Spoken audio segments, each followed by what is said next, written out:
ये कैसे रिश्ते हैं जो नस-नस में रिश्ते हैं।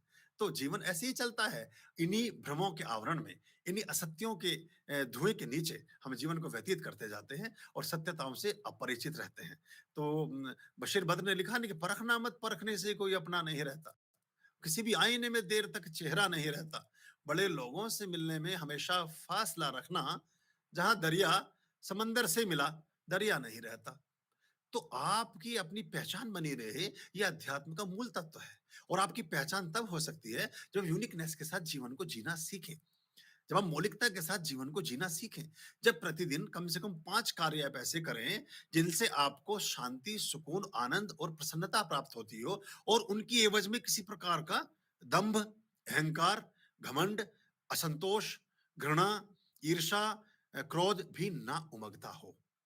किसी पक्षी को दाना डाल दिया, किसी चिड़िया को पानी पिला दिया, किसी चलती गाय को खाना खिला दिया, किसी पौधे में एक लोटा जल डाल दिया, किसी जरूरतमंद आदमी की मदद कर दी और किसी को ऐसा मशवरा दिया, किसी जरूरतमंद आदमी को ऐसा परामर्श दिया जिस परामर्श से उसका जीवन सुधरता, संवरता और अच्छा होता हो।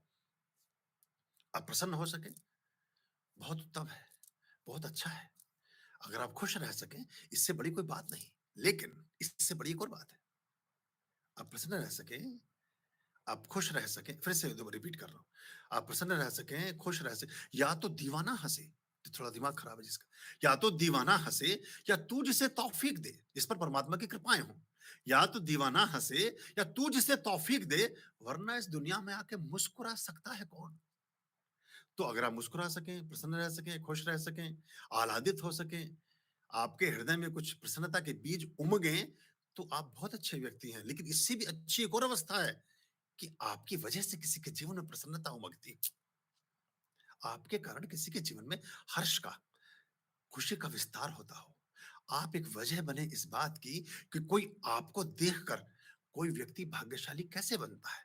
चर्चा चल पड़ी है, चलो मैं छेड़ देता हूँ कुंजी। भाग्यशाली होने की कुंजी क्या है? चाबी क्या है?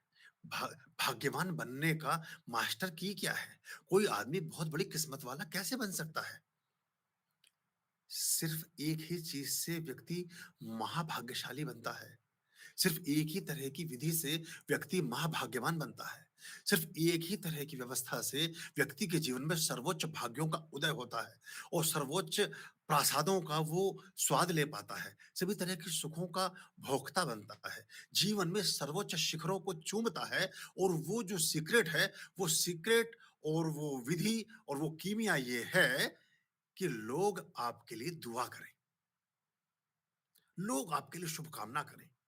लोग आपके लिए अच्छा विचार जीवन में उनके जन्मे, तो आप भाग्यशाली बनते हैं। इसके अलावा भाग्यशाली बनने का और कोई तरीका नहीं। इस्लाम ने इसको बड़ी गहराई से पकड़ा।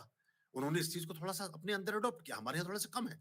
आप कभी भी किसी व्यक्ति से मिले, मैं जैसे मिलता हूँ 100 में से 99 लोगों से, वो ज़्यादातर ये कहते हैं कि दुआओं में याद रखिएगा, दुआओं में याद रखिएगा। यानी कि आप जब परमात्मा से प्रार्थना करें, तो उनके लिए सोचिएगा कि वो he is good man, he is right man, he is a very wise. तो ये बहुत बड़ी बात है। तो क्या हम अपना जीवन ऐसा सृजित कर सकें, कि हम अपना जीवन ऐसा बना सकें कि हम किसी की दुआओं में स्मृति बोध में हैं, किसी की शुभकामनाओं में हम कहीं बह रहे हैं, किसी की शुभकामनाओं के सेतु पर हम कहीं चल रहे हैं और हम जीवन की ऐसी यात्रा पर हैं कि जहाँ हम दंभ से और झूठी अवधारणाओं से पृथक हैं और हम जीवन को सच्चे मार्ग पर ले जाने के लिए उद्यत हैं। बहुत लंबी यात्राओं में बहुत सारे भ्रम भी उदित हो जाते हैं। एक हाथी बैठकर गन्ना चूसता, उसके पास एक मक्खी आकर बैठ जाती। अब मक्खी से दोस्ती हो गई उसकी। मक्खी गीत गाए, हाथी भी अपना सूंड हिलाए, थोड़ा-सा रस टपका दे, मक्खी थोड़ा चाट ले, फिर अपना आराम से 2-4 अंगड़ाइयाँ ले, फिर उड़ जाए हवा में। अब एक दिन चले दोनों जंगल की यात्रा पर। अब हाथी ने कहा कि बहन तुम भी आ जाओ मेरे साथ, चलते हैं दोनों, घूम के आते हैं।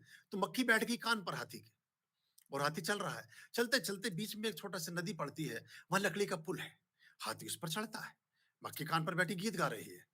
तो वो पुल थोड़ा-सा चूँ-चूँ करने लगता है, थोड़ा चर्र-वर्र की आवाज़ें आने लगती हैं, चूँकि लकड़ी का पुराना जीर्ण-शीर्ण पुल है, बहुत साल पहले कभी बना होगा। तो मक्खी कहती है कि हाथी भैया, अगर ज़्यादा वज़न पड़ रहा है तो क्या मैं उतर जाऊँ?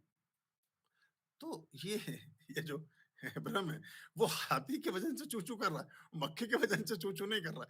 तो बहुत बार हम ऐसा सोचते हैं कि हम जिनके संग साथ हैं, जिनके अंग-संग हैं, वो हमारी वज़न की वज़ह से सब आवाज़ें आ रही हैं। हम हमारा कहीं अस्तित्व है नहीं। ये दुनिया में मनुष्य का मक्खी से भी छोटा अस्तित्व है। पर इस बोध से पृथक हो सकें, तो अध्यात्म के मार्ग और सुगम और आसान और बेहतर और अच्छे हो जाते हैं।